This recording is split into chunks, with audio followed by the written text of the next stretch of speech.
Mangwana ni Malelepo Fukenjani Krekwas Vanave Africa. Welcome to Africa Good Morning, the news and current affairs show bringing you everything you need to know happening on the African continent and beyond. You are joined by Ashwin Bedi on Thursday, the 7th of November. These are some of the stories that we are looking at. South Africa closes main border with Mozambique as post-election protests escalate. Victorious Donald Trump will likely test democratic institutions at home and abroad. And Zimbabwe's President Emmerson Mnangagwa has told the British government to apologize for colonial rule. Talent Gore in Zimbabwe will bring us news stories from the House of Stone, and we will get the sport from Ari. This is Africa Good Morning. Top stories shortly. Neo Paints has established a 67-year Namibian legacy, creating personalized paint solutions that blend quality and innovation for the Namibian people. We pride ourselves in being a 100% Namibian-owned company, investing in our country and our people by employing and empowering true Namibians. With every brushstroke, Neo Paints commits to our quality guarantee and always delivering a coat of excellence. At Neo Paints, we always stay true to our country. We are as Namibian as you.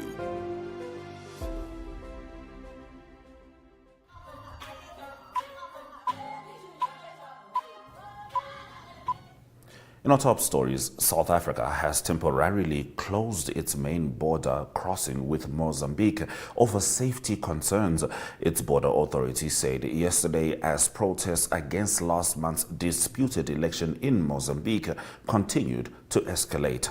At least 18 people have been killed in the protests, according to human rights groups, as opposition supporters demonstrate against what they say is a fraudulent election win by Frelimo, the party that has ruled Mozambique since 1975. Security forces have responded with tear gas and live ammunition, while the government has restricted internet access and threatened to deploy the army. South Africa has closed the Lebombo port of entry in Mpumalanga province after receiving reports of vehicles being torched on the Mozambican side, the authorities said in an emailed statement to Reuters. Due to these security incidents and in the interest of public safety, the port has been temporarily closed until further notice, it said, adding that 7 Mozambican officials had requested refuge in South Africa for safety and protection. The latest protests in Mozambique are part of a week of demonstrations called by presidential candidate Venancio Mondlane, who came second in the official results for the October 9 election, but claims to have won. The Electoral Commission has declined to comment on allegations of fraud, and Frelimo has not replied to requests for comment. Nigeria's Army Chief Lieutenant General Taoreed Labja has died after a period of illness, aged 56. President Bola Tinubu has announced. He died on Tuesday night in Lagos. The exact details of his illness were not made public. In a statement shared on X by presidential spokesperson Bayo Onanuga, President Tinubu expressed his heartfelt condolences to General Labja's family. Chief of Army Staff is the highest-ranking military officer in the Nigerian Army. The general was appointed to the position in June 2023, not long after President Tinubu took office. He was often away from duty, sometimes out of the country receiving treatment for an undisclosed illness, and had not been seen in public for some time, raising concerns. During his short tenure, Nigeria saw an increase in attacks by fighters from the Islamist Boko Haram group and incidents of kidnapping, especially in the north and central parts of the country. In the face of overwhelming security concerns, General Labja made it a point to ensure the army would not intervene in the country's democracy, especially after several neighboring countries experienced military coups. Now, Prince William visited the South African president this week following a stroll with conservationists and rangers at Table Mountain National Park. In a statement, the South African presidency described William's trip to the country as indicative of the strong ties the United Kingdom has with South Africa, including the royal family, and also another step towards the deepening of these historic ties. The Prince of Wales is visiting South Africa for several days for the awards ceremony of his annual Earthshot Prize, conceived 4 years ago, and the prize seeks to find innovations to tackle climate and other environmental problems. Winners are each awarded 1.3 million each to help with their projects. It's the first time the awards ceremony has been held on the African continent. Now, William is also set to attend a wildlife summit and the climate-centered engagements during this trip, which is his first to the African continent since 2018. Donald Trump was elected U.S. president, capping a remarkable comeback 4 years after he was voted out of the White House and ushering in a new American leadership, which is likely to test the democratic institutions at home and relations abroad. Trump, 78, recaptured the White House yesterday after a campaign marked by dark rhetoric that deepened the polarization of the country, prevailing after 2 attempts on his life and a late decision by Democrats to run Kamala Harris when President Joe Biden withdrew from the race in July. The former president's victory in the swing state of Wisconsin pushed him over the 270 electoral college votes needed to win the presidency. He also led Harris by more than 5 million votes, and this was in the popular count. America has given us an unprecedented and powerful mandate, Trump said early on Wednesday to a roaring crowd of supporters at the Palm Beach County Convention Center in Florida. Now, Trump prevailed despite persistently low approval ratings. Impeached twice, he has been criminally indicted 4 times and found civilly liable for sexual abuse and defamation. In May, Trump was convicted by a New York jury of falsifying business records to cover up hush money payments to an adult film star. Trump's political career had appeared to be over after his false claims of election fraud led a mob of supporters to storm the U.S. Capitol on January 6, 2021, in a failed bid to overturn his 2020 defeat. But he swept away challengers inside his Republican Party and then beat Democratic candidate Harris by capitalizing on voter concerns about high prices and what Trump claimed without evidence was a rise in crime due to illegal immigration. Major stock markets around the world rallied following Trump's victory, and we'll be talking about that a little bit more as we head into economic news. This is still Africa. Good morning. After the break, Talent Gore brings us the news stories from Zimbabwe. Welcome to Namibia, where adventure meets tranquility. With Enjoy, you have access to a wide range of accommodations to suit every traveler's taste and budget.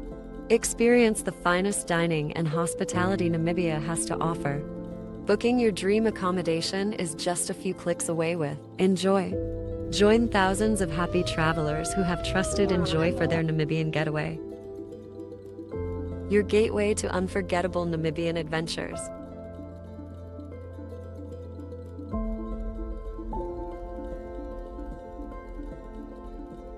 Visit us today at enjoy.my.na.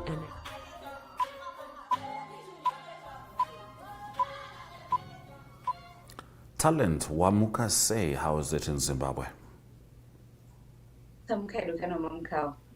Africa. All right. Now, in your first story, we touched a bit on this yesterday, but we are definitely looking forward to getting more detail. The Zimbabwe Republic Police has banned its officers from using cell phones on duty. Yes, the Zimbabwean government has banned its police officers with effect from using their mobile phones whilst on duty. The Home Affairs Ministry has said that the police officers can now only use their phones during break time or during lunchtime. Apparently, the ban comes 2 days after 2 police officers were being recorded whilst on duty accepting bribes from public transport operators. Apparently, a civilian was recording the whole ordeal. The video is 5 minutes long, in which different public operators would just stop by the roadblock and give the police officers bribes. The two police officers were actually arrested, and right now they are in police custody. So the Zimbabwean government has said that police officers can no longer use their phones whilst on duty. They can only use them during break time or during lunch hour. The government also said that the police officers have to surrender their phones to their supervisors. Apparently, this is not the first time that the government has actually instructed police officers not to use their phones, but this time around, it seems like they are more stricter than last time. It seems like the last time they announced that the police officers themselves did not take the heat seriously. But right now, the government has said that the police officers can no longer use their phones during working hours. They can only use their phones during lunchtime or break time. But this seems unrealistic, given that the police officers themselves, they need their phones whilst on duty. They have to report, or rather they have to call for backup when they go for road accident scenes, or when they go for robberies. They actually need those phones to call for backup. So we are not really sure how they're going to address this issue, or how they're going to tackle this new ban. Yes, it is a very interesting issue. I mean, given the advent of, different kinds of technology, which could certainly also assist police in their work. But moving on, President Emmerson Mnangagwa has told the British government to apologize for colonial rule. Yes, President Emmerson Mnangagwa has told the British government to apologize for its brutal century-long colonial rule that dispossessed indigenous people of their land and subjected them to other forms of abuse. Addressing mourners during the burial of the late national hero, Jason Chirinda, at the Euros President Emmerson Mnangagwa said that going forward, the British government should return the remains of Zimbabweans who died long back and were taken to Britain. And I quote, the president said, "We demand an apology and reparations from the British government.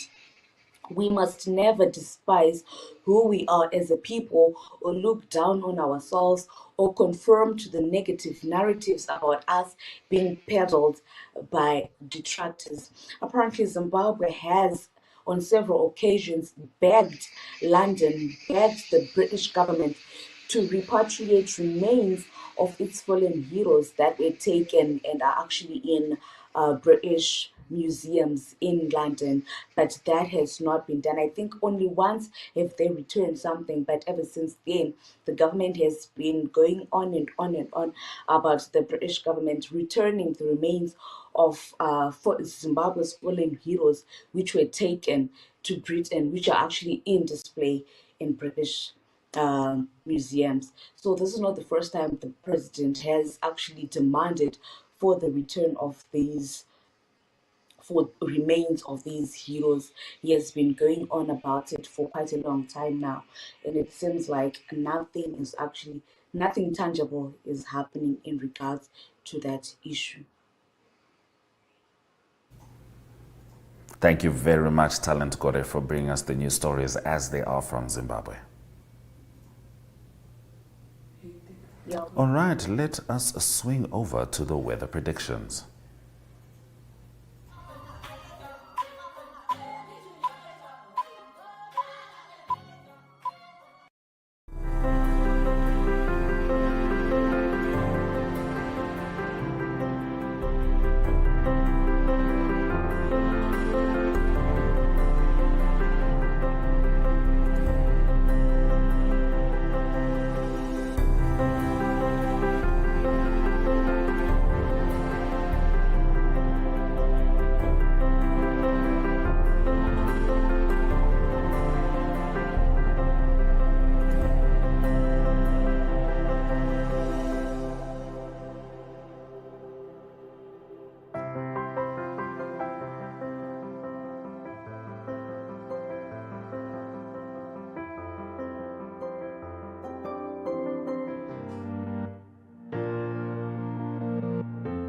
Irongomed is a leading distributor, working in partnership with NewMed and WestMed to meet the comprehensive needs of the Namibian healthcare sector. As a partner pursuing sustainable global healthcare, we offer industry-leading medical solutions through our key focus areas, which include pharmaceuticals, orthopedics, ophthalmology, surgical devices and capital equipment, as well as a well-established scientific laboratory division.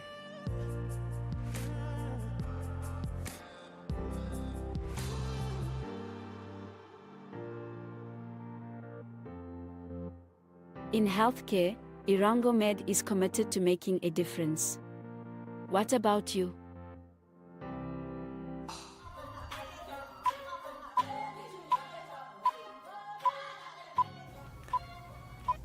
Getting into economic news, the South African rand plunged against a buoyant dollar on Wednesday as Trump trade surged after Donald Trump won the U.S. election. The dollar soared on Wednesday and was set for its biggest one-day rise since March 2020 after Republican Donald Trump won the U.S. presidential election, while the euro, Chinese yuan, and Mexican peso were among the biggest losers on potential new tariffs in the regions. Trump beat Democrat Vice President Kamala Harris to retake the White House, while Republicans also won a U.S. Senate majority. Control of the House of Representatives remains in question, with Republicans currently holding a narrow majority. Now, a full sweep by Republicans would allow the party to make larger policy changes and in turn would likely provoke larger currency moves. Trump's policies on restricting illegal immigration, enacting new tariffs, lower taxes, and deregulation may boost growth and inflation and could crimp the Federal Reserve's ability to cut rates. This can push inflation higher and force the Fed to a slower easing path, which is dollar positive, said Nikos Tabouras, senior market specialist at trading platform Tradu. Now, top Chinese official Li Ji arrived in the Kenyan capital for bilateral talks this week. He was welcomed by officials, including President William Ruto at Nairobi State House. During talks, William Ruto pledged to strengthen ties between the two nations. Kenya, I want to assure you, is committed to promoting this partnership across Africa and also upholding the One China policy, Ruto said. With their strategic partnership, the two nations are collaborating on development projects in the country. Ruto has also asked for China's backing for Kenya's aim to join the BRICS group of emerging national economies. Currently, BRICS members make up about 28% of the global economy. The group was founded in 2006. At that time, its members were Brazil, Russia, India, and China. South Africa became a member in 2010, before several other countries, including Egypt and Ethiopia, joined at the start of this year. Those have been our economic news stories. Let's have a look at the indicators before Ari brings the sport.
E-ticket. your online ticket solution for events and event marketing, bringing you ease of mind and making sure that your event gets out there.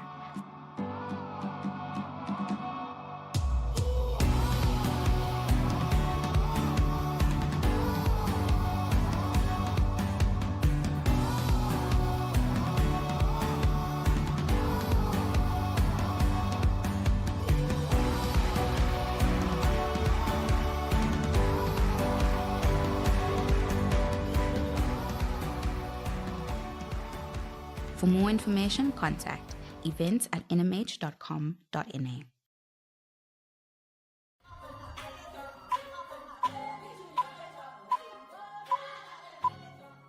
Good day everyone, time for international sports news, and starting off with soccer news first. The Champions League that continued, and it was very interesting games that was played, and one of the big games that was played, it was Manchester City that travelled through Sporting Lisbon, and it was Sporting Lisbon that had a big win. They beat Manchester City by 4-1. It is Gore that scored in the 38th, the 49th and the 80th minute for Sporting Lisbon, so it's a good result also for Ruben Amorim. He will be the new coach of Manchester United. So one of the last games that he played, or that he was the coach of Sporting, and it was not a good night for Manchester City. It's their biggest defeat since September 2020, the third loss in a row as well. It was Phil Foden that scored early for Manchester City in the 4th minute, but then it was Sporting that dominated 4-1. They beat Manchester City. Another big result was Liverpool that played against Leverkusen. They beat them comfortably by 4-0. It was Luis Diaz that scored 3 goals at the 61st minute, also the 83rd and the 92nd minute. That's for Liverpool to beat Leverkusen. And a big other result was also, it was a away win for AC Milan. They beat Real Madrid by 3-1. And the impressive win there also with the Dylan Reinders scoring in the 73rd minute to make it sure for AC Milan. Other results on the night of Champions League football was PSV that beat Genoa by 4-0 at home, and then Dortmund, they were too strong for Stern. They beat them by 1-0. Moving on to tennis news, it's a WTA, the women's finals that's being played at the moment, and it's being played in Saudi Arabia. And the results from the one group is that Coco Gauff beat Iga Swiatek by 6-3 and 6-4, and it's Iga Swiatek currently number 2 in the world. Coco Gauff showing good form earlier, also beating Jessica Pegula. Jessica Pegula with another loss in the group phases, so it's going to be difficult for her to make the semi-finals. It is Barbora Krejcikova that beat Jessica Pegula by 6-3 and 6-3. So the last rounds of the round robin will be played on Thursday. In this group, it will be Iga Swiatek that will play Jessica Pegula, and it is Coco Gauff that will play against Barbora Krejcikova. Closing off today's international sports news, it is rugby news. Internationals being played this coming weekend. It is firstly on Friday, it is Ireland that will host New Zealand, a much anticipated game. And also it will be on Saturday, it will be England that will host Australia. News from the England camp is that they've named an unchanged team for the game against Australia, unchanged from the team that played against New Zealand the past weekend and lost by 2 points. Also, South Africa playing on Sunday against Scotland, and the news from Scotland is not good news for Darcy Graham. He's the winger. He scored a few tries against Fiji the past weekend, but he's got concussion, so he won't be able to play against South Africa. But good news for Scotland is that Finn Russell, their fly-off, he will play in the game, and also it is Kyle Rowe that will probably play on the wing in place of Darcy Graham. So that game is on Sunday. That is the Springboks playing against Scotland in Edinburgh. That's international sports news for today. Hope you have a great sport day, and we talk international sport again tomorrow. Goodbye.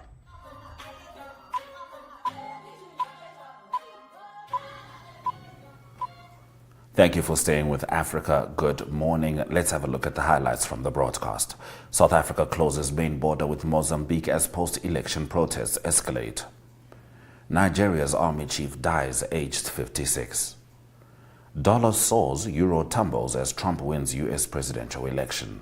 DSTV 285, GoTV 25, oneup2.com, and Network Media Hub is precisely where you can find us. From me, Ashwin Bedi, and the Africa Good Morning team, Sweraja Kanaka.